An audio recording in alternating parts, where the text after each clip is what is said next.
Hello student, welcome to my channel Sarvan lecturer. आज हम लोग पढ़ेंगे जो आपका क्लास 10 साइंस है उसका चैप्टर नंबर 3 यानी कि धातु एवं अधातु, मेटल्स एंड नॉन मेटल्स। ठीक है, full chapter in one video यानी कि पूरा अध्याय फुल चैप्टर एक ही वीडियो में पढ़ने वाले हैं। तो वीडियो को लास्ट तक देखना, वीडियो को लाइक जरूर कर देना। अगर आप इससे पहले आप लोगों ने चैप्टर नंबर फर्स्ट जो आप लोगों का रासायनिक अभिक्रिया एवं समीकरण है फुल चैप्टर नहीं देखा हो तो लिंक इस वीडियो के डिस्क्रिप्शन में मिल जाएगा। चैप्टर नंबर 2 है आप लोगों का अम्ल, क्षार एवं लवण। ठीक है, फुल चैप्टर अगर आपने नहीं देखा है तो इस वीडियो के डिस्क्रिप्शन में लिंक मिल जाएगा। ठीक है, तो ये हमारा चैप्टर नंबर 3 धातु एवं अधातु। ठीक है, तो इसमें सबसे पहले हम लोग पढ़ने वाले हैं धातु क्या है यानी कि मेटल्स क्या है। ठीक है, चैप्टर का नाम ही है धातु एवं अधातु, तो सबसे पहले हम लोग समझेंगे धातु के बारे में। तो धातु क्या है वो मैं आप लोगों को समझा देता हूं कि धातु वे तत्व जो इलेक्ट्रॉनों को त्याग कर, मतलब जो इलेक्ट्रॉन होते हैं, ठीक है, जिसे ई से प्रदर्शित किया जाता है इलेक्ट्रॉन, तो वे तत्व जो इलेक्ट्रॉनों को त्याग कर धनायन बनाने का प्रवृत्ति रखते हैं। मतलब धनायन का मतलब है प्लस चार्ज। ठीक है, प्लस चार्ज यानी कि धनायन बनाने की प्रवृत्ति रखते हैं तो वो क्या कहलाता है? धातु कहलाता है। ठीक है, क्या कहलाता है? धातु। तो अब आप लोगों का एक छोटा सा डिफिनीशन है कि वे तत्व जो इलेक्ट्रॉनों को त्याग कर धनायन बनाने की प्रवृत्ति रखते हैं तो वो आपका धातु कहलाता है। ठीक है, जैसे आप लोगों को मैं बता दूं, आपका एग्जांपल है सोडियम। उदाहरण आप लोग समझ लो, जैसे आपका है सोडियम। अब सोडियम आप लोगों का है, सोडियम पर एक प्लस चार्ज होता है तो ये इलेक्ट्रॉनों को त्यागते हैं और इस पे प्लस एक चार्ज हो जाता है, तो ये आपका सोडियम क्या है? आपका धातु है। अब आपका मैग्नीशियम है, देखो मैं आपको बता देता हूं एग्जांपल की आप लोगों को सारी चीजें याद रहे। ठीक है, मैग्नीशियम यानी कि सोडियम मैग्नीशियम भी आपका धातु है। और मैं आप लोगों को बता दूं, और आपका कॉपर है, कॉपर भी आपका एक धातु है। आपका आयरन है, आयरन भी आपका एक धातु ही है। तो ये आप लोगों का धातु की परिभाषा और उसका उदाहरण। ठीक है, यहां से आप लोगों को समझ में आ गया होगा। मैंने आपको बताया कि वे तत्व जो इलेक्ट्रॉनों को त्याग कर धनायन बनाने की प्रवृत्ति रखते हैं क्या कहलाता है? धातु कहलाता है। और इसका उदाहरण तो बहुत ज्यादा आसान है, जैसे सोडियम, मैग्नीशियम, कॉपर, आयरन, ठीक है, आदि। तो ये आप लोगों को पहला टॉपिक है धातु। अब हम लोग समझेंगे धातु के भौतिक गुण, यानी कि धातु के भौतिक गुण कौन कौन से हैं। तो धातु के भौतिक गुण पहला समझो। पहला है कि धातु जो होता है विद्युत का सुचालक होता है। क्या होता है? पहला गुण यही है कि धातु जो होता है विद्युत का सुचालक होता है। ठीक है, जिसमें विद्युत का प्रवाह होता है। ठीक है, तो यहां आप लोगों का पहला है भौतिक गुण जो आपको दिखाई देता है। अगर आप धातु में विद्युत प्रवाहित करोगे तो उसमें विद्युत का चालन होगा। ठीक है, दूसरा जो भौतिक गुण है वो है धातु में तन्यता और आघात वर्धनता का गुण पाया जाता है। अब आपके माइंड में एक सवाल आ रहा होगा कि तन्यता क्या होता है और आघात वर्धनता क्या होता है। इसको मैं आगे पढ़ाऊंगा इसी चैप्टर में, लेकिन मैं आपको थोड़ा सा शॉर्टकट में बता देता हूं। देखो, तन्यता का मतलब होता है तन्य का मतलब होता है कि खींचने पर जो आपका पतले तार के रूप में परिवर्तित हो जाए। ठीक है, जैसे आपका सोना है, सोना को आप खींचोगे तो पतले तार के रूप में परिवर्तित हो जाएगा। और आघात वर्धनता का मतलब है एक जब धातु है उसको आप पीटोगे तो वो फैल कर पतले चादर के रूप में मतलब फैल जाता है, तो वो आपका आघात वर्धनता का गुण होता है। ठीक है, तो ये आप लोगों का हो गया तन्यता और आघात वर्धनता का गुण धातु में पाया जाता है। ये आपका है दूसरा नंबर भौतिक गुण। तीसरा नंबर है कि धातु में विशेष चमक का गुण पाया जाता है। मतलब जो धातु होता है उसमें विशेष चमक का गुण पाया जाता है, मतलब चमकीला होता है, चमक होता है धातुओं में और वो चमकदार होते हैं। ठीक है, तो ये क्या होता है? चमकदार होता है। क्या? धातु जो आपका होता है, मेटल्स। एंड आपका चौथा है कि धातुओं का घनत्व जो होता है उच्च होता है। मतलब जो धातु होते हैं उनका घनत्व क्या होता है? उच्च होता है। थोड़ा सा याद रखना ये सारे पॉइंट्स, क्योंकि ये सारे पॉइंट्स बहुत ज्यादा इंपॉर्टेंट है। तो ये है धातु के भौतिक गुण, जो आप लोगों को भौतिक गुण है जो दिखाई देते हैं। ठीक है, अब हम लोग बात करेंगे धातुओं के रासायनिक गुण के बारे में। तो धातु का रासायनिक गुण नंबर फर्स्ट हम लोग समझेंगे। पहले आप लोग देख लेना धातु के रासायनिक गुण हेडिंग। फिर यहां पहला, धातुओं का ऑक्सीजन के साथ अभिक्रिया, मतलब धातुओं की जब आप ऑक्सीजन के साथ अभिक्रिया कराओगे तो क्या होगा। ठीक है, कोई भी धातु का आप ऑक्सीजन के साथ करा लो। ठीक है, तो मैं आपको यहाँ एग्जाम्पल अभी समझाऊंगा। सबसे पहले ये समझो कि क्या होता है जब हम लोग धातुओं की ऑक्सीजन के साथ अभिक्रिया कराते हैं। तो देखो, जो धातु होता है, धातु का वायु में दहन करने पर वायु में क्या होता है? ऑक्सीजन होता है। तो यहां देख सकते हो दहन करने पर ये वायु में उपस्थित ऑक्सीजन से अभिक्रिया करके ऑक्साइड में परिवर्तित हो जाते हैं, या तो परिवर्तन हो जाता है। तो ये ऑक्साइड में परिवर्तन हो जाता है। मतलब धातु जब ऑक्सीजन से क्रिया करेगा तो धातु ऑक्साइड में मिल जाएगा, ठीक है, मतलब यही धातु और ऑक्साइड बन जाएगा, धातु ऑक्साइड बन जाएगा। वही मैंने बताया कि ऑक्साइड में परिवर्तन हो जाता है। जैसे मैं आपको यहां उदाहरण के साथ समझा दूं, सबसे पहले मैं आपको एक चीज समझाता हूं। यहां देखो धातु, जैसे आपने धातु लिया और धातु का अभिक्रिया कराया ऑक्सीजन से, तो धातु की जब आपने अभिक्रिया ऑक्सीजन से कराई तो ये किसमें परिवर्तित हो गया, धातु ऑक्साइड में, ठीक है। बस ये आपका उदाहरण है, लेकिन मैं आपको एक उदाहरण के साथ समझा देता हूं, जैसे किसी धातु को लेकर, ठीक है।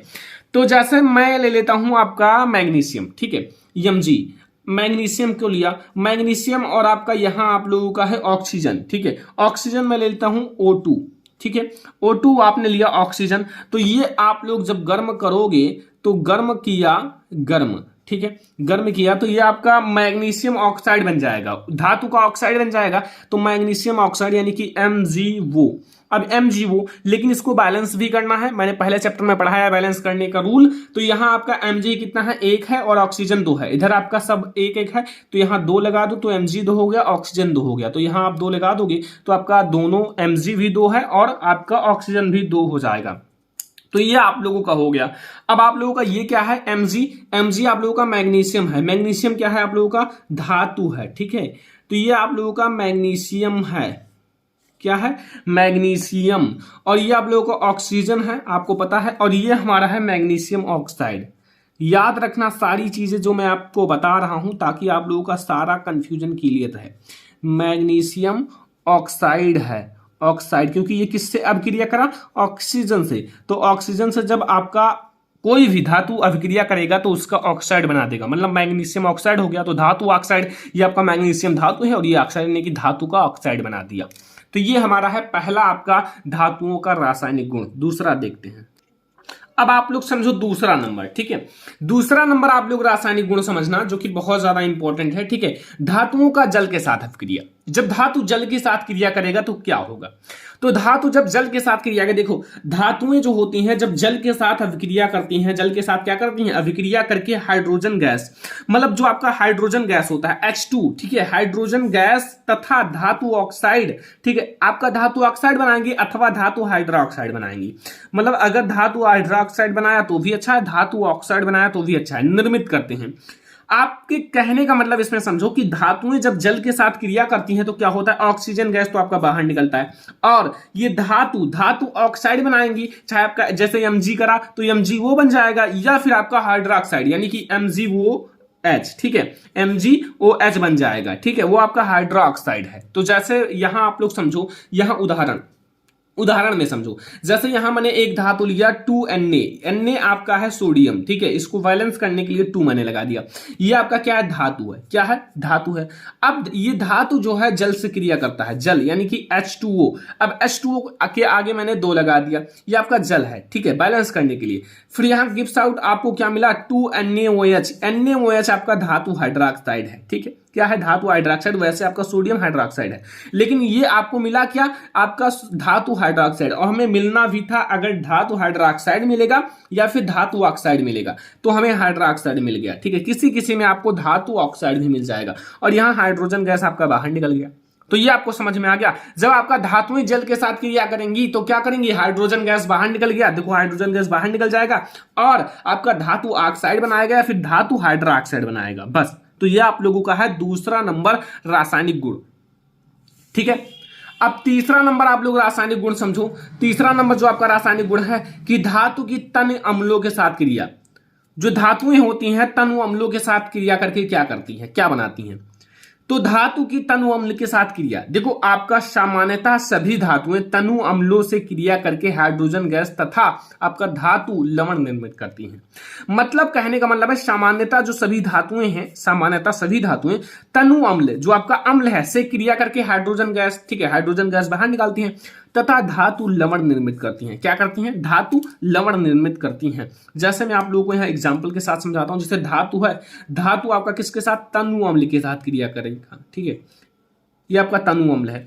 अब यहाँ आपका धातु लवण का मतलब है आपका धातु आगे रहेगा, जैसे अन्य है, अन्य धातु है, Cl जुड़ गया तो ये धातु लवण बन गया, प्लस आपका हाइड्रोजन गैस आपका बाहर निकल जाएगा जब आपका धातु तनु अम्ल के साथ क्रिया करेगा। जैसे यहां आप रिएक्शन देख लो, रिएक्शन में आपका क्या है, यहाँ Na यानी कि सोडियम है। मैं आपको बहुत अच्छे से समझा रहा हूं, ऐसा कोई नहीं समझाएगा, ठीक है। स्कूल में भी ऐसा कोई नहीं समझाएगा, कोचिंग में भी। देखो ये मैं आपको एक एक चीज लिख कर समझा रहा हूं, ठीक है। Na यानी कि सोडियम है और यहाँ 2HCl से क्रिया करेगा, यानी कि ये क्या है, अम्ल है। क्या है, अम्ल है, हाइड्रोक्लोरिक अम्ल है। और मैंने यही कहा है कि ये धातु है और धातु ये आपका अम्ल है, से क्रिया करेगा तो आपका धातु लवण बनाएगा। तो ये आपका 2NaCl जो है धातु लवण है। और ये आपका क्या है, ये आप लोगों का सोडियम क्लोराइड है। क्या है, सोडियम क्लोराइड है, NaCl यानी कि सोडियम क्लोराइड। और यहां आपका क्या निकल गया, हाइड्रोजन गैस। क्या निकल गया, हाइड्रोजन गैस, ठीक है। ये आपको यहां तक बिल्कुल समझ में आ गया होगा। नोट आप लोग समझ लो, नोट थोड़ा सा इसमें आप लोगों का है कि आपका जो कॉपर है Cu, सिल्वर है Ag तथा सोना Au की कम जो आपका सक्रियता मतलब है क्रियाशीलता, अभिक्रियाशीलता के कारण ये धातुएं तनु अम्ल के प्रति कोई अभिक्रिया नहीं करती। मतलब ये जो होता है बच्चा पार्टी, ये धातु जैसे कॉपर है, Ag है, Au है, ठीक है, ये H मतलब हाइड्रोजन से नीचे उपस्थित होते हैं, मतलब गरीब होते हैं, हाइड्रोजन से भी ज्यादा गरीब। तो ये जब अभिक्रिया करेंगे तो इनसे कम अभिक्रियाशील है, तो इनमें से हाइड्रोजन को बाहर नहीं निकाल पाएंगे, ठीक है। तो ये आपका नोट पॉइंट है, ठीक है। अभी मैं आपको आगे सक्रियता श्रेणी पढ़ाऊंगा, तब आप लोगों को अच्छे से समझ में आ जाएगा। तो ये आप लोगों को समझ में आ गया होगा। अब हमारा आता है अधातु। अभी तक हम लोगों ने पढ़ा है धातु के बारे में, धातु क्या है, धातु के भौतिक गुण, रासायनिक गुण, सब कुछ। अब हम लोग पढ़ने वाले हैं अधातु के बारे में, यानी कि नॉन मेटल्स के बारे में। तो अब आप लोग हेडिंग डाल दो नॉन मेटल्स। देखो आपका उसमें मैंने बताया था कि ऐसे तत्व जो इलेक्ट्रॉनों को त्याग कर धनायन बनाने की प्रवृत्ति रखते हैं। लेकिन आपका अधातु में क्या है कि ऐसे तत्व जो इलेक्ट्रॉनों को ग्रहण करके, मतलब इलेक्ट्रॉनों को ग्रहण करेंगे, ठीक है, और ऋणायन बनाएंगे, मतलब ग्रहण करेंगे इलेक्ट्रॉनों को और ऋणायन बनाने की प्रवृत्ति रखते हैं, अधातु कहलाते हैं। क्या कहलाते हैं, अधातु कहलाते हैं। ध्यान रखना, बहुत अच्छी बात मैं आपको बता रहा हूं और सबसे सटीक परिभाषा है कि ऐसे तत्व जो इलेक्ट्रॉनों को ग्रहण करके ऋणायन बनाने की प्रवृत्ति रखते हैं, आपका अधातु कहलाता है। जैसे आपका कार्बन है, कार्बन आपका अधातु है, ठीक है, C से जिसे प्रदर्शित करा जाता है। नाइट्रोजन आपका अधातु है, N से। सल्फर आपका अधातु है। आपका ऑक्सीजन वो भी आपका अधातु है, ठीक है। तो ये आपका हो गया उदाहरण।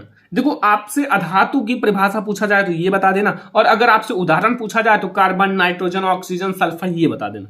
तो यहां से आपको सारी चीजें समझ में आ गई होंगी कि आखिर अधातु क्या है, उसका उदाहरण। अब हम लोग समझेंगे कि अधातु के भौतिक गुण। अधातुओं के भौतिक गुण कौन कौन से हैं, जैसे मैंने आपको धातु में बताया था वैसे अधातु में। देखो अधातु में पहला भौतिक गुण समझो कि अधातु विद्युत की कुचालक होती है। इसमें विद्युत का प्रवाह नहीं होता है, कुचालक होती हैं, ठीक है। अधातुएं विद्युत की कुचालक होती हैं। और दूसरा पॉइंट है, इसमें भंगुर का गुण पाया जाता है। जैसे मैंने आपको बताया था उसमें तन्यता तथा आघातवर्धनता का गुण पाया जाता है। भंगुर का मतलब है जैसे आपका कोई भी अधातु है, अधातु, ठीक है, ये आपका अधातु है। क्या है, अधातु। अगर ये धातु होता तो इसको मारते तो एक तो चादर के रूप में फैल जाता, ठीक है, या फिर आप खींचते तो तार के रूप में हो जाता, मतलब तार के रूप में चला जाता। लेकिन जो अधातुएं होती हैं इनमें जब आप किसी हथौड़े का वार करोगे तो ये ऐसे मतलब फैलेंगे नहीं, छितरा जाएंगी, मतलब आपका छोटे छोटे कणों में टूट जाएगा, बिखर जाएगा। तो ये आपका अधातु होते हैं, ना फैलेंगी ना आपका खींचने पर लंबा होंगी, ठीक है। ये क्या होगा, ये आपका ऐसे छोटे छोटे कणों में टूट जाएगा और एकदम बिखर जाएगा। तो ये आपका होता है भंगुर। और यहाँ तीसरा पॉइंट है कि अधातुओं में कोई विशेष चमक नहीं होता है। मतलब जो अधातुएं होती हैं उसमें कोई चमक नहीं होता है, लेकिन धातुओं में क्या होता है, चमक होता है। लेकिन अब यही आप लोग दोनों में याद कर सकते हो कि इसमें होता है, अधातु में होता है, तो इसमें आपका नहीं होता है। बस ये आप याद कर सकते हो चुटकियों में। और चौथा नंबर पॉइंट है कि अधातु का घनत्व सामान्यतः कम होता है। अधातु का घनत्व जो होता है धातुओं के सापेक्ष कम होता है, ठीक है। तो ये अधातु की आपके भौतिक गुण है।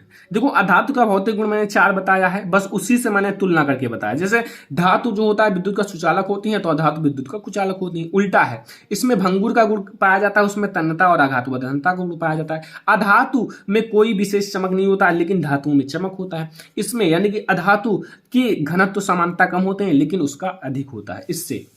अब आता है अधातु के रासायनिक गुण, यानी कि अधातुओं के रासायनिक गुण कौन कौन से हैं। तो पहला आप लोग रासायनिक गुण समझो, पहला जो आपका एग्जैक्ट अच्छा सा रासायनिक गुण है वो समझो। तो पहला रासायनिक गुण है जैसे अधातुओं की ऑक्सीजन से अभिक्रिया। जब अधातु जो है ना इस ऑक्सीजन से अभिक्रिया करती हैं तो क्या होता है, तो अधातु जब ऑक्सीजन के साथ अभिक्रिया करेगा तो क्या होगा, देखो अधातुएं ऑक्सीजन से क्रिया करके ऑक्साइड यानी कि आपका उसी का ऑक्साइड निर्मित करती हैं। जैसे आपको अधातु कोई भी है, जैसे आपका सोडियम तो धातु है, यहाँ कार्बन है या फिर आपका नाइट्रोजन है, ये आपका क्रिया जब ऑक्सीजन के साथ करेंगे तो उसी का क्या बना देंगे, आपका ऑक्साइड निर्मित कर देंगे। और इन ऑक्साइडों की प्रकृति अम्लीय या उदासीन होता है। ठीक है, अब आप समझो ये मैं क्या कहना चाहता हूं। तो अभी आप लोगों को एग्जाम्पल दिख रहा होगा, लेकिन मैं आपको थोड़ा सा बाहर से समझा देता हूं। जैसे कार्बन आपका देखा है काला रंग का होता है और वो सॉलिड होता है। देखो ये भी प्रकृति भी बगल लिख देना एस, और ये आपका किससे अभिक्रिया करेगी, O2 से अभिक्रिया करती है, और ये आपका गैस की अवस्था में पाई जाती है। ठीक है, लेकिन अब ये जब अभिक्रिया करेंगी तो ये आपका अधातु है। अब बता रहा है कि इसी का ऑक्साइड बनाएंगे, तब जब इसी का ऑक्साइड बनाएंगे तो इसी को उठाओ और ये आपका अधातु है और O2 लिख दो जो आपका है, और ये आप लोगों का हो गया CO2। तो यही मेरे कहने का मतलब है कि आपका जैसे C है, C यानी कि सॉलिड है, ठीक है, और यहाँ आप लोगों का O2 है, O2 आपका गैस की अवस्था में है, और ये जब इससे अभिक्रिया करेंगे तो CO2 बनाएंगे इसी का ऑक्साइड। जैसे कार्बन है, कार्बन डाइऑक्साइड बन गया। ये जैसे कार्बन और ऑक्सीजन की अभिक्रिया हुई तो कार्बन डाइऑक्साइड बन गई। देखो कार्बन का ही ऑक्साइड बन गया। ठीक है, अब डाई क्यों लगा, क्योंकि यहाँ दो अणु है ऑक्सीजन का, और यहाँ आपका गैस की अवस्था में। ये अम्लीय है, अम्लीय होंगे या उदासीन होंगे, या तो अम्लीय होंगे या उदासीन होंगे। तो ये आपका कौन सा प्रकृति है, अम्लीय है। ठीक है, तो अधातु आपको समझ में आया कि ऑक्सीजन से क्रिया करके क्या बनाती हैं, उसी का ऑक्साइड बना देती हैं। अब यहाँ 2 है तो ये डाइऑक्साइड नाम हो गया, यानी कि कार्बन डाइऑक्साइड। अगला समझो, थोड़ा सा ध्यान से समझना सारी चीजें। अब आप लोगों के लिए एक छोटा सा मैटर आ चुका है जो कि बहुत ज्यादा समझना होगा। अधातु की जल के साथ अभिक्रिया। अधातुएं जल, जो अधातुएं होती हैं जल के साथ सामान्यतः अभिक्रिया नहीं दर्शाती हैं। जो अधातु होती हैं वो जल के साथ क्रिया नहीं दर्शाती हैं। ठीक है, ये याद रखना, जो अधातुएं होती हैं वो जल के साथ अभिक्रिया नहीं करती हैं।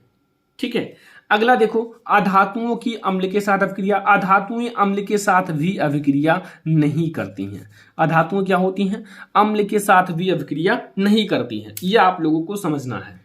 ठीक है, तो आप लोग ये याद रखना कि अधातुएं किसके किसके साथ अभिक्रिया नहीं दर्शाती हैं, ये दोनों याद रखना। ठीक है, अधातु अम्ल के साथ अभिक्रिया नहीं करती हैं और अधातु किसके साथ अभिक्रिया, जल के साथ अभिक्रिया नहीं करती हैं। ये आपका हो गया अधातु के आपके रासायनिक गुण। ठीक है, तो आपको अधातु की परिभाषा, भौतिक गुण, रासायनिक गुण सब कुछ समझ में आ गया होगा। ठीक है, तो ये आप लोगों को अधातु समझ में आ गया। ठीक है, तो धातु एवं अधातु के बारे में आपको पूरा समझ में आ गया। अब हम लोग देखने वाले हैं जो आप लोगों का एनसीईआरटी का अगला टॉपिक है, वो है आपका तन्यता के बारे में। यानी कि तन्यता क्या है, तन्यता आप लोग बहुत आसानी से सीख जाओगे चुटकियों में। देखो तन्यता, जैसे मैं आपको सबसे पहले थोड़ा सा समझाता हूं फिगर से। जैसे ये मैंने लिया एक आपका सोना यानी कि धातु, ठीक है, सोना। अब इसमें मैंने करा क्या कि इसमें मैंने एक बात किया कि इसको मैंने खींचा। क्या किया, मतलब इसको खींचा, तो ये जो है सोना ऐसे खींचा तो ये बहुत लंबी तार में परिवर्तित हो जाती है। ठीक है, खींचने पर ये बहुत ही लंबा हो जाता है सोना। तो ये आप लोगों का सबसे ज्यादा तन्य धातु होती है। तो ये आपका जब खींचने पर बहुत ही ज्यादा लंबा हो जाता है, तो यही तो कहना है कि वे धातु, ये एक धातु है, क्या है, सोना एक धातु है। अब वे धातु जिसको खींचने पर अत्यंत पतले तार के रूप में परिवर्तित हो जाता है, वही तो तन्यता कहलाता है। यहां समझो कि वे धातुएं जिनको अत्यंत पतले तार के रूप में खींचा जा सकता है, मतलब अत्यंत पतले तार के रूप में खींचा जा सकता है, और तन्य कहलाता है, मतलब तन्य कहलाता है, और तथा इस गुणधर्म को तन्यता कहा जाता है। और इसी गुणधर्म को क्या कहा जाता है, तन्यता कहा जाता है। अब आपको मैंने उदाहरण भी बता दिया, सोना क्या है, सोना। ठीक है, याद रखना सोना इसका उदाहरण है। तो ये आप लोगों को तन्यता के बारे में समझ में आ गया। बहुत ही आसान तरीके से मैं आपको समझा रहा हूं। तो ये आपका तन्यता है। अब आघात वर्धनता, फुल चैप्टर पढ़ के जाना, फुल चैप्टर आपको पढ़ के ही जाना, कोई भी टॉपिक नहीं छूटेगा। और मैं गारंटी लेता हूं कि आप इस चैप्टर को बिल्कुल रट लोगे और याद कर लोगे, वो पूरा चीजें समझ में आ जाएगा। पहला और दूसरा चैप्टर नहीं देखा तो देख लेना। आघात वर्धनता के बारे में समझो कि धातुओं का वह गुण जो उन्हें पीटे जाने पर, ठीक है, बिना तोड़े पतले चादर के रूप में परिवर्तित हो जाता है या फिर परिवर्तित होने की क्षमता को आघातवर्धनता कहते हैं, आघातवर्धनीयता कहते हैं। जैसे मैं आपको एक बात बता दूं, जैसे चांदी है, अब चांदी को क्या करा जाता है कि इस पर हथौड़े का वार किया जाता है, तो जब एक छोटा सा चांदी पर हथौड़े का वार किया जाता है तो वो एक फैल जाता है, मतलब पतले चादर के रूप में फैल जाता है। तो वही छोटा सा पतला सा चांदी, मतलब एक छोटा सा चांदी बड़े चांदी में परिवर्तित हो जाता है उसको पीट कर। तो वो क्या होता है कि उसको पीट कर पतले चादर के रूप में परिवर्तित किया जाता है, तो वो आघातवर्धनता कहलाता है। जैसे सोना और चांदी, परिभाषा आपको समझ में आ गया, ठीक है। समझना है, आपको ध्यान से समझना है कि धातुओं का वह गुण जो उन्हें पीटे जाने पर बिना तोड़े पतले चादर में परिवर्तित होने की क्षमता को आघातवर्धनीयता कहा जाता है, ठीक है। अब ये आपको आघातवर्धनता और तन्यता के बारे में समझ में आ गया। अब एनसीईआरटी का अगला टॉपिक देखो, बहुत ज्यादा इंपॉर्टेंट है, वो है हमारा विद्युत रासायनिक श्रेणी या सक्रियता श्रेणी, ठीक है। अब इसको कैसे समझोगे ये मैं आपको समझाता हूं। विद्युत रासायनिक श्रेणी या फिर आपका सक्रियता श्रेणी। देखो विद्युत रासायनिक श्रेणी, सक्रियता श्रेणी ये क्या है, ये भी समझना बहुत ज्यादा जरूरी है। तो अब आपको कहना है कि धातुओं की, जो धातु होता है, धातुओं की सक्रियता श्रेणी वह सूची है, एक सूची के टाइप का बना होता है, मतलब एक आपका सारणी बना होता है, ठीक है। तो धातुओं की सक्रियता श्रेणी वह सूची है जिसमें धातुओं को क्रियाशीलता के अवरोही क्रम में रखा जाता है। अवरोही क्रम का मतलब है सबसे ऊपर जो है वो सबसे ज्यादा अभिक्रियाशील और सबसे नीचे जो है वो सबसे कम अभिक्रियाशील होती है, ठीक है। वो होता है अवरोही क्रम, ठीक है। तो ये आप लोगों को समझ में आ गया कि आपका धातुओं की सक्रियता श्रेणी वह सूची है जिसमें धातुओं की क्रियाशीलता के अवरोही क्रम में व्यवस्थित किया जाता है। ये आपका है आपका विद्युत रासायनिक श्रेणी। अब हम लोग देखने वाले हैं उनकी सूची, जो आपका सक्रियता श्रेणी है उनमें आपको कुछ धातुओं के बारे में बताने वाले हैं। अब आप लोग समझो कि सक्रियता श्रेणी या फिर धातुओं के सापेक्ष अभिक्रियाशीलता। देखो मैं आपको बताने वाला हूं, सबसे पहले आप हेडिंग डाल लेना ये। अब आप लोग देखो यहां आपका के है, के बहुत ज्यादा अभिक्रियाशील है, ये आपका है पोटेशियम, ठीक है। फिर आपका उसके बाद Na है सोडियम, ठीक है। फिर आपका क्या है कैल्शियम, Ca यानी कि कैल्शियम, ठीक है। फिर आपका है Mg यानी कि मैग्नीशियम, फिर एल्यूमिनियम, फिर जिंक, ठीक है। फिर आपका आयरन है, फिर आपका लेड है, फिर हाइड्रोजन, ठीक है। फिर कॉपर है और आपका फिर Ag है सिल्वर, नहीं मरकरी नहीं Hg है, फिर Ag है सिल्वर, फिर Au है गोल्ड। अब ये आपका समझना क्या है, ये मैं आपको थोड़ा सा समझा देता हूं कि ये आपको समझना है जो सबसे ऊपर है, ऊपर से वो आपके सबसे अधिक अभिक्रियाशील है, मतलब सबसे ज्यादा अभिक्रियाशीलता है। फिर ऐसे नीचे आओगे तो घटती अभिक्रियाशीलता मिलेगी, नीचे जितनी आओगे वो आपको घटती अभिक्रियाशीलता मिलेंगी। फिर नीचे सबसे आओगे तो सबसे कम अभिक्रियाशील मिलेंगी। अब यहां मैं आपको एक बात समझाता हूं कि एक चीज आपको ध्यान में भी रखना होगा कि ज्यादा समझ में आए। देखो यहां हाइड्रोजन है, हाइड्रोजन जैसे अम्ल में हाइड्रोजन पाया जाता है, HCl है, HCl। अब इसके ऊपर जितने भी लोग होंगे वो अभिक्रिया HCl से करेंगे तो हाइड्रोजन को मतलब बाहर निकालेंगे, लेकिन जितने भी नीचे हैं हाइड्रोजन के, अगर इसका आप HCl के साथ अभिक्रिया कराओगे तो रिएक्शन नहीं होगा। क्यों? क्योंकि ये आपका हाइड्रोजन जो है ना, हाइड्रोजन से कम अभिक्रियाशील। अभी मैं जस्ट समझा रहा था यही, ठीक है। तो ये आपका इसके नीचे हैं, जितने भी हाइड्रोजन के नीचे हैं, ये आपका हाइड्रोजन को विस्थापित नहीं कर पाएंगे, हाइड्रोजन को बाहर नहीं निकाल पाएंगे, ठीक है। तो ये आप लोगों को समझ में आ गया। और ये आपका सबसे कम अभिक्रियाशीलता है नीचे Au, ठीक है। ये सब अब मैं आपको थोड़ा सा इनका अनुप्रयोग समझा देता हूं। अनुप्रयोग समझो, अनुप्रयोग नंबर फर्स्ट समझो।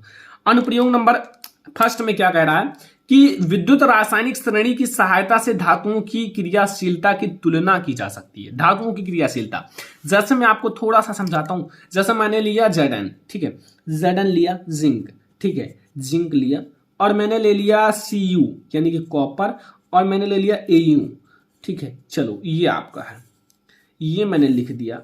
अब इसमें आपको बताना है कि इसमें सबसे ज्यादा अभिक्रियाशीलता किसकी है, सबसे ज्यादा अभिक्रियाशीलता। तो अगर आपको ये टेबल याद है, जो मैंने आपको सारणी बताई है, ये याद है, तो आप बता सकते हो। क्यों? क्योंकि जो सबसे ऊपर स्थित है उसकी सबसे ज्यादा अभिक्रियाशीलता है। जैसे यहाँ जिंक आपका है और कॉपर और आपका Au, ठीक है। तो Au देखो कहाँ है, नीचे है, तो गोल्ड है, चलो इसका तो कैंसिल हो गया। अब Cu कहाँ है, Cu ये है। अब देखो इससे भी ऊपर क्या जिंक है, जिंक इससे भी ऊपर है, तो ये सबसे ज्यादा अभिक्रियाशीलता है। सबसे कम अभिक्रियाशीलता किसकी है, तो ये U की है, ये U सबसे कम अभिक्रियाशील है। ऐसा भी क्वेश्चन आते हैं तो थोड़ा ध्यान रखना। अब अगला देखो यहां दूसरा कि विद्युत रासायनिक श्रेणी की सहायता से अम्लों में से हाइड्रोजन विस्थापित किया जा सकता है, मतलब विस्थापित किया जा सकता है। ठीक है, विद्युत रासायनिक श्रेणी की सहायता से आप अम्लों में से हाइड्रोजन विस्थापित कर सकते हो। कैसे? जैसे जो हाइड्रोजन के नीचे हैं वो अम्लों में से हाइड्रोजन विस्थापित नहीं कर पाएंगे, और जो हाइड्रोजन के ऊपर हैं वो अम्लों में से हाइड्रोजन को विस्थापित कर देंगे। बस इतना सा तो आपको समझना है सक्रियता श्रेणी में, और आपका ये भी टॉपिक बिल्कुल क्लियर हो गया। ये सारे एनसीईआरटी के सारे टॉपिक में आपको कवर करा रहा हूं, एक भी टॉपिक छूटेगा नहीं। ठीक है, तो ये आपको समझ में आ गया। अब हमारा अगला टॉपिक है यहां उपधातु। क्या है? उपधातु।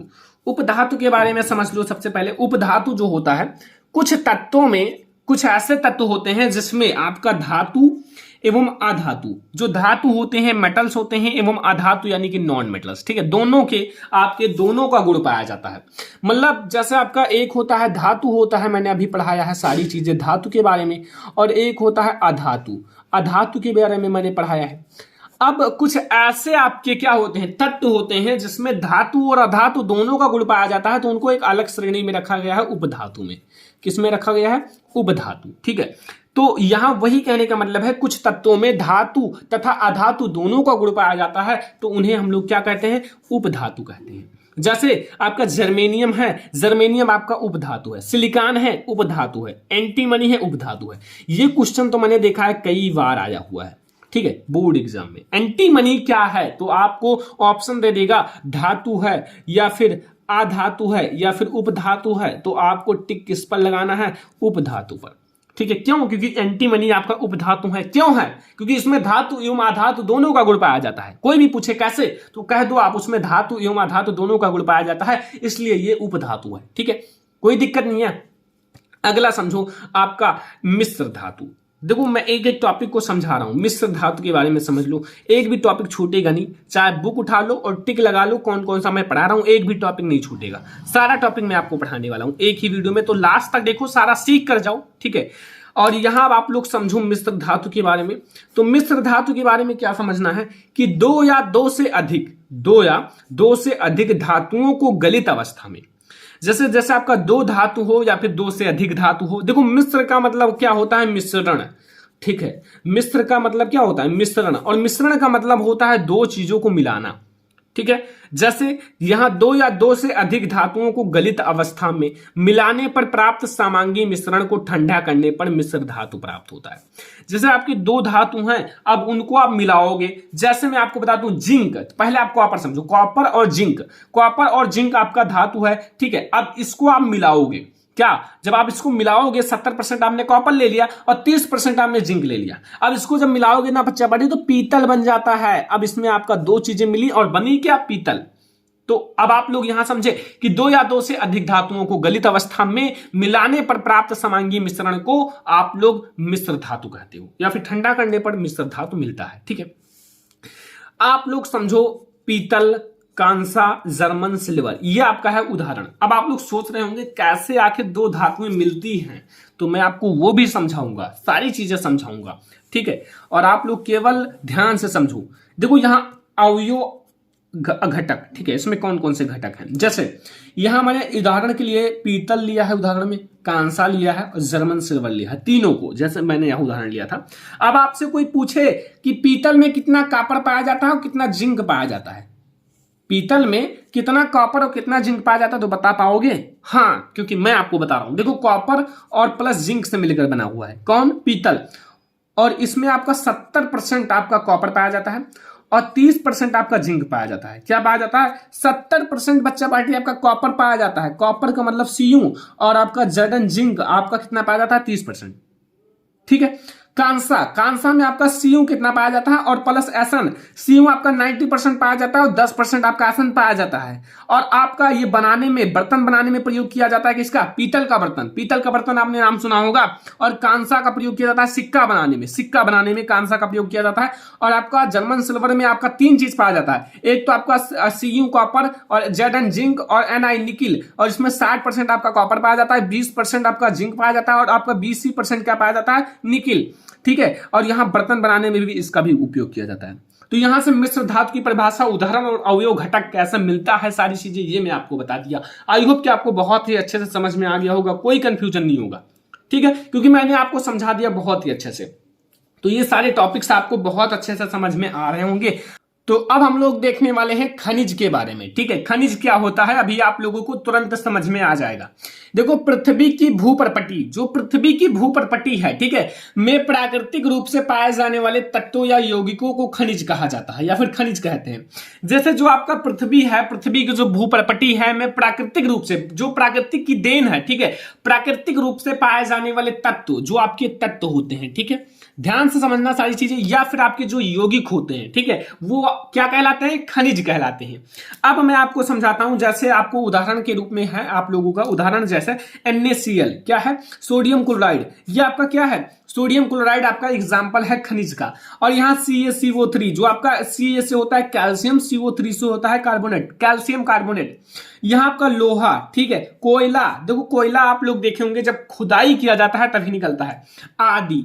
तो यहाँ आप लोगों को समझ में आ गया कि खनिज क्या है। खनिज का उदाहरण जैसे NaCl, CaCO3, लोहा, कोयला आदि, ये आपका खनिज का उदाहरण है। और खनिज का डिफिनीशन कितना आसान तरीके से बताया है कि पृथ्वी की भूप्रपटी में प्राकृतिक रूप से पाए जाने वाले तत्वों या फिर यौगिकों को क्या कहा जाता है? खनिज कहा जाता है। ठीक है, अगला टॉपिक देखो अयस्क।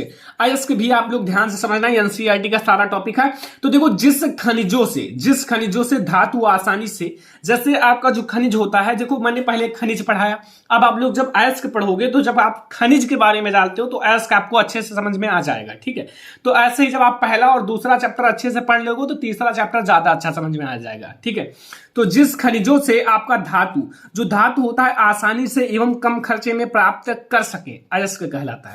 जैसे आपके जो खनिज हैं, अब उस खनिज से हमें, जो खनिज में धातु पाया जाता है, अब उस खनिज से आपको धातु आसानी से एवं कम खर्चे में, आपको बहुत कम खर्चा करना पड़े और आपको प्राप्त हो जाए, तो वही आपका क्या कहलाता है? अयस्क कहलाता है। क्या कहलाता है? अयस्क। ठीक है, अब मैं आपको उदाहरण समझा देता हूं। उदाहरण जैसे आपका है एल्यूमिनियम, क्या है? एल्यूमिनियम और बॉक्साइट, ये आपका अयस्क का उदाहरण है, एल्यूमिनियम और आपका बॉक्साइट। ठीक है, अब आप लोग गैंग के बारे में समझो। देखो, आप लोग ध्यान से समझना गैंग के बारे में। पृथ्वी से निकाले गए जो अयस्क हैं, जैसे पृथ्वी के, मतलब पृथ्वी से ही अयस्क को निकाला जाता है ना, तो पृथ्वी से जो निकाले गए अयस्क हैं, अयस्क में क्या पाया जाता है? रेत, जैसे आपके रेत होते हैं, मिट्टी होते हैं। ठीक है, मिट्टी, जैसे रेत और मिट्टी, ये सारी अशुद्धियां मिली होती हैं, आदि जैसी अशुद्धियां मिली होती हैं। ठीक है, अब ये जो अशुद्धियां होती हैं ना, इनको भी एक नाम दिया गया है। क्या नाम दिया गया है? वो गैंग नाम दिया गया है, तो वही आपका गैंग कहलाता है। अब जब पृथ्वी से जो अयस्क निकाला जाता है, उसमें अगर रेत, मिट्टी, कण, बालू ये सब मिले हों तो वो आपका गैंग कहलाता है। वही अशुद्धियां आपकी क्या कहलाती हैं? गैंग कहलाती हैं। ठीक है, ये आपको समझ में आ गया होगा बहुत ही अच्छे से। तो यहां आप लोगों को खनिज, अयस्क एवं गैंग के बारे में बहुत अच्छे से समझ में आ गया होगा। आई होप कि अब आपको कोई भी दिक्कत नहीं होगा। ठीक है, अब हम लोग समझने वाले हैं भर्जन के बारे में। देखो, रोस्टिंग, ठीक है, यहां भर्जन के बारे में समझने वाले हैं। तो भर्जन आप लोगों को बहुत अच्छे से समझ में आ जाएगा। मैं आपको नोट पॉइंट भी दिखाने वाला हूं और यहां उदाहरण समझाने वाला हूं। ठीक है, तो भर्जन क्या है? वह क्रिया जिसमें अयस्क को वायु की उपस्थिति में उसके गलनांक से नीचे गर्म करने की क्रिया को भर्जन कहते हैं। अब आपको मैं अच्छे से समझाता हूं। जैसे जो आपका अयस्क होता है, अयस्क को वायु की उपस्थिति, पहला केस तो आपको यह याद रखना है कि वायु की उपस्थिति होनी चाहिए, क्योंकि वायु की उपस्थिति में हम उनके गलनांक के नीचे, जैसे उनकी जो गलने की प्रक्रिया है, गलनांक है उसके नीचे, ठीक है, ध्यान से समझना, वह क्रिया जिसमें अयस्क, जो अयस्क भू से निकाला जाता है, भूमि से निकाला जाता है, उसी की बात की जा रही है। ठीक है, अब अयस्क में अगर अशुद्धियां मिली हो तो उसे क्या कहा जाता है? गैंग कहा जाता है। लेकिन अगर हम वह क्रिया जिसमें अयस्क होता है, अयस्क को वायु की उपस्थिति में, वायु की उपस्थिति अर्थात ऑक्सीजन की उपस्थिति में, ठीक है, वायु में ऑक्सीजन पाया जाता है, ठीक है, में उसके गलनांक के नीचे, जो उसका गलनांक है उसके नीचे गर्म करने की क्रिया को भर्जन कहा जाता है। कितना आसान डिफिनेशन मैंने बताया। देखो, आपको क्या कहना है कि वह क्रिया जिसमें अयस्क को वायु की उपस्थिति में उसके गलनांक से नीचे गर्म करने की क्रिया भर्जन कहलाता है। ठीक है, अब आपको नोट पॉइंट समझाता हूं। यह प्राय सल्फाइड अयस्कों के लिए प्रयुक्त किया जाता है। सल्फाइड अयस्क के लिए इसका प्रयोग किया जाता है। किसके लिए? सल्फाइड अयस्क के लिए। जैसे मैं आपको अभी उदाहरण के साथ समझाऊंगा। सल्फाइड मतलब जैसे एस जुड़ा हो, ठीक है, एस मतलब सल्फाइड अयस्क होता है। ओके। अब मैं आपको उदाहरण समझाता हूँ। जैसे आपका ZnS, ठीक है, 2ZnS, तो ये आपका क्या है, यही तो है आपका सल्फाइड एस। क्या है, सल्फाइड एस, क्योंकि इसमें यस जुड़ा हुआ है, तो ये आपका सल्फाइड एस का है, ठीक है। अब इसमें वायु की उपस्थिति में अर्थात ऑक्सीजन से क्रिया करा तो 3O2 है, ठीक है। इसको बैलेंस करने के लिए यहाँ मॉलिक्यूल्स लगाए जाते हैं। जैसे आप समझो, इसको मैं ऐसा भी लिख सकता था ZnS, ठीक है, लेकिन ये मैंने इसलिए लगाया है कि आप लोगों को दिक्कत ना हो आगे चलकर बैलेंस करने में। देखो मैंने यहाँ 2 लगा दिया, क्यों, क्योंकि इसको केवल बैलेंस करने में। वैसे मैं केवल ZnS भी लिख सकता था, ठीक है, जिंक सल्फाइड। तो यहाँ आपका 3O2 है। अब इसको हम लोग क्या क्या करेंगे, 2ZNO बन जाएगा, जिंक ऑक्साइड 2ZNO प्लस आपका 2SO2, ये आपका एरो का निशान है, गैस बाहर निकल रहा है, ठीक है। तो ये आपको समझ में आ गया वर्जन, कोई कंफ्यूजन नहीं होगा वर्जन के बारे में। देखो मैंने आपको परिभाषा समझा दिया। नोट पॉइंट यही है कि सल्फाइड एस्को के लिए इसका प्रयोग ज्यादा किया जाता है या फिर हमेशा प्रयुक्त किया जाता है। और आपको उदाहरण ये समझना है कि ZnS, ठीक है, plus O2 gives out ZNO plus SO2। अब इसको बैलेंस करने के लिए मैंने 2ZnS कर दिया और यहाँ 3O2 कर दिया, यहाँ 2ZNO कर दिया, यहाँ 2SO2 कर दिया, ठीक है। ये आपको समझ में आ गया उदाहरण। तो अगर आपको वर्जन समझ में आ गया तो निष्ठापन तो मैं आपको समझा ही दूंगा तुरंत, क्योंकि एक दूसरे से कनेक्टेड हैं, जुड़े हुए हैं। अब आप लोग समझो निस्तापन के बारे में। निस्तापन में अयस्क, जो निस्तापन में अयस्क को निम्न ताप, वहां क्या था, वहां हम लोग वायु की उपस्थिति में करते थे और गलनांक के नीचे, लेकिन यहां पर निम्न ताप पर वायु की सीमित मात्रा, मतलब सीमित मात्रा हो। अगर वायु की मात्रा है तो बहुत कम मात्रा हो, ठीक है। वायु की सीमित मात्रा में गर्म किया जाता है। मतलब यहां समझना है कि अयस्क को निम्न ताप, मतलब यह समझना है कि सब चीजें कम ही रहे, ताप भी निम्न हो और वायु की सीमित मात्रा भी हो, कम मात्रा हो, निम्न मात्रा हो, तथा ऑक्साइड में बदलने की क्रिया को क्या कहते हैं, निस्तापन कहते हैं। देखो निस्तापन की क्रिया में क्या है कि अयस्क को निम्न ताप दिया जाए और निम्न ताप देने के साथ साथ सीमित मात्रा में आप वायु दो, ठीक है। अब इसको जब आप दोगे तो जब ये ऑक्साइड में परिवर्तित हो जाता है ना, तो वही आपका क्रिया जो होता है ना, निस्तापन कहलाता है। क्या कहलाता है, निस्तापन। एग्जाम्पल के लिए मैं आपको छोटा सा समझा देता हूं, ठीक है, छोटा सा। जैसे यहां आपका है CaCO3, ये क्या है, ये आपका कैल्शियम कार्बोनेट है। Ca से कैल्शियम और CO3 से कार्बोनेट, इसको मैंने हीट करा यानी कि गर्म करा, तो फिर यहां से Ca वो हो गया, ठीक है, ऑक्साइड हो गया। देखो ये ऑक्साइड है तो ये कैल्शियम ऑक्साइड में बदल गया। अब जैसे ये कैल्शियम ऑक्साइड में बदला ना, बस वही आपकी क्रिया जो है ना, निस्तापन की क्रिया कहलाती है। हीट भी सीमित मात्रा में दिया गया और इसमें जो ऑक्सीजन भी सीमित मात्रा में, यानी कि वायु की निम्न उपस्थिति है, और यहाँ प्लस CO2 हो गया, प्लस CO2, यही आपका रिएक्शन है। और मैं बहुत आसान सा रिएक्शन बता रहा हूं कि आप लोगों को तुरंत समझ में आ जाए, 1 मिनट भी ना लगे, तुरंत आपको समझ में आ जाए, ठीक है, याद हो जाए। अगला टॉपिक है प्रगलन। प्रगलन के बारे में आप क्या सुनना चाहते हो। सबसे पहले आप ये समझो कि अयस्क में उचित मात्रा यानी कि उचित गालक मिलाकर, मतलब जो अयस्क होता है, हर जगह अयस्क की बात की जा रही है, चाहे आपका भर्जन हो, चाहे निस्तापन हो, चाहे प्रगलन हो, तो अयस्क के बारे में मैंने बताया भी क्या होता है। तो अयस्क में उचित मात्रा या फिर उचित गालक मिलाकर मिश्रण को उच्च ताप, ताप क्या हो, उच्च हो, इसमें ताप उच्च है लेकिन निस्तापन में ताप निम्न है, ठीक है, उच्च ताप पर गलाने की क्रिया को प्रगलन कहते हैं। क्या कहते हैं, प्रगलन कहते हैं। और इस वात्या भट्टी में संपन्न होता है। ये क्रिया जो है वात्या भट्टी में कराई जाती है। अब मैंने देखा है कि जो आपका वात्या भट्टी है ना, कभी कभी बोर्ड एग्जाम में पूछ लेता है कैसे बनाया जाता है, इनके भाग भी पूछ लेता है वात्या भट्टी का। तो अब हम करेंगे क्या, सबसे पहले मैं कुछ टाइम देकर इसको बना लेता हूं और फिर मैं आप लोगों को इसको समझाता हूं, ठीक है। मेहनत तो बहुत है, मैं आप लोगों को बहुत अच्छे से समझाना चाहता हूं। एक भी पॉइंट ऐसा ना हो, एक भी टॉपिक ऐसा ना हो कि छूट जाए। मैं आपको सारा टॉपिक एक ही वीडियो में समझाऊंगा, पूरा मैं आपको चैप्टर पढ़ाऊंगा, ठीक है। तो इसलिए चैनल को सब्सक्राइब करके जुड़े रहो, ठीक है। तो चलो अब हम बना लेते हैं। तो ये देखो मैंने बनाया है काफी अच्छे से, थोड़ा वीडियो को रोककर देखो। सबसे पहले आप इसको बनाओगे कैसे, देखो यहां आप लोग सारे स्केल की सहायता से करना। ये स्केल की सहायता से आप ऐसे लाइन खींच लो, फिर इसको मतलब स्केल की सहायता से इतना लो, फिर इसको ऐसे लो, फिर इसको टेढ़ा लो, इधर भी टेढ़ा, ठीक है, फिर इसको इधर से ले जाओ टेढ़ा, ठीक है, थोड़ा मोड़ते हुए, इधर चकला है इधर सकरा हो जाए। फिर आपको डिजाइनिंग तो दिख रहा है, ऐसे बनाना है वात्या भट्टी। वात्या भट्टी का फिगर कुछ ऐसे होता है, मैं आपको थोड़ा सा समझाता हूँ।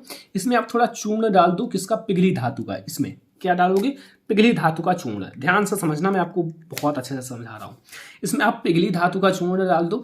अब क्या करो कि ये ईंटें हैं, ये ईंट है, जैसे ये मैंने ऐसे ऐसे जो रेड कलर से करा, ये ईंट है और इसको मैंने गर्म करा 100 मतलब 1500 डिग्री सेल्सियस, फिर ये 1200 डिग्री सेल्सियस, ऊपर गया तो कम हो गया 800 से 1000 degree Celsius, 700 degree Celsius, 400 degree Celsius, ठीक है। और ये आपका ये जो गोल गोल है ना, गोल गोल, ये इधर भी और इधर भी, ये क्या है, ये आपका ट्यूबर है, क्या है, ट्यूबर, ठीक है। और ये आपका अग्निशाह ईंटें हैं जो अग्नि को सहन करे, अग्निशाह, ठीक है, ईंटें, ये क्या मैंने जो ये ऐसे दवाल टाइप का बनाया ना, ये अग्निशाह ईंटें हैं, ठीक है। और ये जो आप लोगों का ये कप के आकार का, यानी कि ट्रायंगल के आकार का कह सकते हो, त्रिभुज के आकार का, ये क्या है, ये आप लोगों का है कप व कोण व्यवस्था। कप हो या फिर कोण है, इसमें देखो कोने हैं ना, ऐसे कोण है, 1 कोना 2 कोना 3, तो इसको आप कोण व्यवस्था भी कह सकते हो, कप व कोण व्यवस्था, ठीक है। और अगला ये हमारा है ये चार्ज धान, क्या है, चार्ज धान। देखो मैं आपको सारी चीजें समझा रहा हूँ। ये हमारा है शंकु, देखो शंकु ऐसे होता भी है, ठीक है, और इसीलिए इसका नाम दिया गया है शंकु फीडर। क्या दिया गया है, शंकु फीडर। और यहाँ हमारा बेकार गैस से ऊपर निकल जाती हैं, ठीक है, बेकार गैसें ऊपर निकल जाती हैं। तो ये आपका पूरा पार्ट्स मैंने आपको बता दिया। अब आप बनाओगे कैसे, ये मैंने बता दिया कि आप ऐसे कुछ फिगर आप देख लो, फुल फिगर देख लो और आप बनाना सीख जाओगे, ठीक है। ऐसे आप बना सकते हो, फुल फिगर ऐसे है, ठीक है। तो ये आपको वात्या भट्ठी में पहले क्या करना है, आपको स्केल की सहायता से ऐसे 2 लाइन खींचो, इस तरह ऐसे नीचे की टाइप डंडी टाइप का खींचो। फिर आप लोग सारा काम स्केल का है, हर जगह स्केल का यूज करो। ये आप टेढ़ा सा ऐसे नली बना दो, फिर वो आपका ट्यूबर हो जाएगा, बस, ठीक है। अब एक भट्ठी और आपको पढ़ना है, वो भी बोर्ड परीक्षा में पूछा जाता है। वो कौन सी भट्ठी है वो मैं अभी बना लेता हूँ, लेकिन उसका नाम बता देता हूँ, ठीक है, थोड़ा आप देख लो तब तक। बेसेमर परिवर्तक भट्ठी, बेसेमर परिवर्तक भट्ठी, ठीक है, इसको भी आपको समझना है। ओके, तो चलो मैं आपको थोड़ा सा समझा देता हूं। तो ये हमारा है बेसेमर परिवर्तक भट्ठी, क्या है, ये हमारा है बेसेमर परिवर्तक भट्ठी, ठीक है। ये अब आपको समझना है बेसेमर परिवर्तक भट्ठी के बारे में। देखो सबसे पहले आप स्केल की सहायता से एक लाइन खींचना है, ऐसे सिंपल सा लाइन जो मैं आपको बता रहा हूँ। फिर ये फ्लैग की टाइप का जो फ्लैग होता है ना, झंडा, उसके टाइप का ऐसे नीचे बना लेना और ऐसा फ्लैग के टाइप का आप डंडा भी खींच देना, मतलब आपको एक ऐसे स्टिक के साइज का ऐसे खींच लेना है, ठीक है। फिर ये खींचने के बाद अब आपको बीच में फिगर दिख रहा है, स्केल की सहायता से आप ऐसे ऐसे बना लो, सारी चीजें देख रहे हो, ठीक है। इधर से आप ऐसे कर लो, ठीक है, ऐसे। ये आपका ट्यूबर है, क्या है, ट्यूबर। और इसमें आपका ये गलित मेट है, क्या है, इसके अंदर ये जो ऐसे ऐसे है ना, ये गलित मेट है, देख लो भाई, कोई दिक्कत नहीं है। मैं आपको सारी चीजें दिखा रहा हूं ताकि आप लोगों का कोई भी कंफ्यूजन ना रह जाए और आप लोग अच्छे से सारी चीजें सीख सको, ठीक है। तो अब आप लोगों को इसमें तो सारी चीजें दिख ही रहा है। और यहाँ आपका गर्म वायु निकल रहा है, इधर आपका गर्म वायु देखो तीर लगा हुआ, इधर आपका गर्म वायु निकल रहा है बाहर की ओर, ठीक है। और यहाँ आपकी ये है बेसेमर परिवर्तक, क्या है, बेसेमर परिवर्तक, जो आपके ये ईंट लगे हुए हैं ऐसे, ये आपका बेसेमर परिवर्तक है, ठीक है। और यहाँ व्यर्थ गैसें अर्थात बेकार गैसें ही ऊपर से निकलती है, चाहे आप क्या ले लो, चाहे आप ये वात्या भट्ठी ले लो, चाहे बेसेमर परिवर्तक ले लो, ऊपर से आपका बेकार गैसें ही निकलती है। तो इसमें ज्यादा पार्ट्स हैं नहीं, इधर से आपकी ऐसे बेकार गैसें ऐसे जाती हैं, बेकार गैसें गोले के टाइप का ऐसे ऐसे बाहर निकल जाती हैं बेकार गैसें, ठीक है। ऊपर आपके ऐसे ऐसे जाती हैं, ये देख सकते हो, इस टाइप से ऐसे ऐसे जाती हैं और व्यर्थ गैस ऊपर निकल जाती है, ठीक है। तो ये काफी आसान है, दोनों भट्ठी आपको समझ गया होगा, आपको वात्या भट्ठी और आपको ये दोनों आपको समझ में आ गया होगा। काफी आसान है, आप लोगों को ना समझ में आए तो भी आप बता सकते हो, लेकिन मैं आपको एक बार और समझा देता हूं कि आपको पूरा समझ में आ जाए। सबसे पहले ये आपका गलित मेट है, क्या है, गलित मेट। और ये आपका है इधर से गर्म वायु निकल रहा है, क्या निकल रहा है, गर्म वायु। और ये आपका ये जो ईंट के टाइप का बना हुआ है, ये आपका बेसेमर परिवर्तक है, क्या है, बेसेमर परिवर्तक। और ये हमारा है व्यर्थ गैस से बाहर निकल रही है, इधर से गर्म गैस वायु, ठीक है। बस इसको आप फिगर को देख लो और आप लोग बनाने की कोशिश करो, ठीक है, ताकि आप लोगों का सारा कंफ्यूजन क्लियर हो जाए। तो अब हमारा अगला टॉपिक आता है भाई, ये बहुत ज्यादा इंपॉर्टेंट है, थोड़ा ध्यान से समझना, सारी चीजें आप लोग समझते रहो। उभयधर्मी ऑक्साइड, आखिर हमने पढ़ा उभयधर्मी ऑक्साइड के बारे में, अब हम लोग समझने वाले हैं। देखो मैं बहुत अच्छे से समझाऊंगा, सबसे पहले आप अम्लीय क्षारीय सबको समझाऊंगा। देखो वे धातु ऑक्साइड जो अम्ल, वे धातु ऑक्साइड अम्ल और क्षारक दोनों से अभिक्रिया करके लवण तथा जल बनाते हैं, उभयधर्मी ऑक्साइड कहलाते हैं। जैसे आप ऐसा कह सकते हो, जो धातु ऑक्साइड अम्ल हो या फिर क्षार हो, दोनों से अभिक्रिया करेगी तो लवण तथा जल ही बनाएगी, तो वो उभयधर्मी ऑक्साइड। उभयधर्मी मतलब दोनों में एक जैसा हो, ठीक है। जैसे चाहे अम्लीय प्रकृति हो चाहे क्षारीय प्रकृति हो, ठीक है, दोनों में क्या करेगा, आपको लवण तथा जल ही मिलेगा, ठीक है। तो जो आपका धातु है ऑक्साइड, अम्ल और क्षारक दोनों से अभिक्रिया करके क्या देता है, लवण तथा जल देता है, तो वही हमारा उभयधर्मी ऑक्साइड कहलाता है। जैसे उदाहरण देखो, उदाहरण हमारा है, ये आपका क्षारीय प्रकृति है। क्या है, क्षारीय प्रकृति, मतलब यह है जिंक, आपका जिंक यानी कि Zn से जिंक, O से ऑक्साइड, जिंक ऑक्साइड, ठीक है, ये आपका जिंक ऑक्साइड है। और ये HCl अर्थात 2HCl से अभिक्रिया करेगा, यानी कि आपका अम्ल से, ये आपका क्या है, अम्ल, ठीक है, क्या है, अम्ल। अब इससे जब अभिक्रिया करेगा तो आपको लवण मिलेगा, यानी कि ZnCl2, ठीक है, ZnCl2 और प्लस H2O यानी कि जल, ठीक है। तो यहां अब आपको लवण तथा जल मिला। अब आपको ये कह रहा है कि वे धातु ऑक्साइड, ये धातु ऑक्साइड है, Zn मतलब धातु और O से ऑक्साइड, धातु ऑक्साइड जो अम्ल और क्षारक दोनों से अभिक्रिया करे और लवण तथा जल मिले। तो मैंने पहले अम्ल से अभिक्रिया करा दिया, पहले मैंने किससे अभिक्रिया करा, HCl से, यानी कि अम्ल से अभिक्रिया करा दिया। अब हम लोग ये नहीं, आपका ये अम्ल है, ठीक है, अम्लीय प्रकृति है, क्या है, अम्लीय प्रकृति है। ये हमारा क्षारीय प्रकृति है, ध्यान से थोड़ा सा समझना, ये हमारा क्षारीय प्रकृति है। क्यों, क्योंकि ये ना NaOH है, OH है, OH आपका आयन है, तो इसलिए ये आपका क्षारीय प्रकृति है। और जिसमें आपका H है यानी कि हाइड्रोजन आयन है, तो वो आपका अम्लीय प्रकृति है, ठीक है। तो यहाँ ZnO और प्लस NaOH यानी कि आपका क्षारक है, तो यहाँ जब अम्ल यानी कि आपका क्षारक, यानी कि यहाँ क्षारक है और ये आपका धातु ऑक्साइड, ये अभिक्रिया करेगा, तो यहाँ Na2ZnO2 यानी कि लवण बना दिया और ये H2O जल बना दिया, ठीक है। तो कई सारे लवण होते हैं जो आपका, जैसे HCl भी, आपका NaCl भी लवण है, ZnCl2 भी लवण है, Na2ZnO2 भी लवण है, ठीक है। तो ऐसे कई सारे हैं।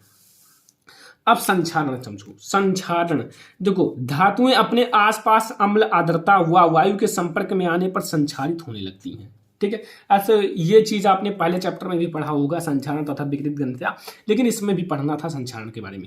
तो धातुएं जब अपनी आसपास अम्ल, जैसे अम्ल है, आर्द्रता मतलब नमी टाइप का है, उसके संपर्क में आती है ना, तो वो धीरे धीरे संक्षारित होने लगती है, उसमें मूर्छे लगने लगते हैं, जंग लगने लगते हैं, तो वो धीरे धीरे खत्म होने लगती है। जैसे कापर आर्द्र CO के साथ अभिक्रिया करके हरे रंग का कापर कार्बोनेट बनाता है, ठीक है, ये आपका उदाहरण है। अब संक्षारण से सुरक्षा कैसे करोगे, अगर संक्षारण से सुरक्षा करना है तो देखो, धातुओं को संक्षारण से बचाने के लिए विभिन्न विधियां अपनाई जाती हैं, मतलब कई सारी विधियां अपनाई जाती हैं। जैसे पहला, पेंट करना, जैसे आप लोगों ने देखा होगा आपके घरों में जब कोई भी लोहे की चीज लगाई जाती है तो उसे पेंट किया जाता है। तेल लगाना, यश लेपन। अब आपके मन में एक बात आया होगा, यश लेपन क्या है भाई, तेल लगाना समझ गए, पेंट करना समझ गए, तो यश लेपन क्या है, चलो मैं आपको इसको भी समझाता हूँ। यश लेपन, ठीक है, यश लेपन है लोहे व इस्पात को जंग से बचाने के लिए उस पर जिंक की परत चढ़ाई जाती है, तो इसी को क्या कहा जाता है, इसी प्रक्रम को यशलेपन कहा जाता है। तो ये हमारा है क्लास 10 साइंस का आपका चैप्टर नंबर 3, ठीक है, ये हमारा है चैप्टर नंबर 3। तो ये है हमारा क्लास 10 साइंस का चैप्टर नंबर 3, ठीक है, धातु एवं अधातु। आई होप कि आपको धातु एवं अधातु का फुल चैप्टर समझ में आ गया होगा, इससे बाहर एक भी क्वेश्चन नहीं आएगा, और ये आपका NCERT का फुल चैप्टर है। तो ये वीडियो अगर पसंद आए लाइक करना, शेयर करना। अगर आप इससे पहले फर्स्ट चैप्टर जो आपका रासायनिक अभिक्रिया एवं समीकरण है और एसिड बेस एंड सॉल्ट, यानी कि अम्ल क्षार एवं लवण, ये दोनों चैप्टर नहीं देखा है तो लिंक इस वीडियो के डिस्क्रिप्शन में मिल जाएगा, दोनों चैप्टर देखना, फिर आप तीसरा चैप्टर देखना, यानी कि तीनों चैप्टर आपका कंप्लीट हो चुका है। अब आपको साइंस में और भी चैप्टर कराया जाएगा, सारे चैप्टर कराए जाएंगे, लेकिन ये 3 चैप्टर पहले पढ़ लो, फिर आप कमेंट करना सर चौथा चैप्टर लाइए, तब मैं लाऊंगा। तो वीडियो को लाइक करना, शेयर करना अपने फ्रेंड्स के साथ, चैनल पर नया तो सब्सक्राइब भी कर लेना। चलो फिर मिलते हैं नेक्स्ट इंपॉर्टेंट वीडियो में, तब तक के लिए धन्यवाद।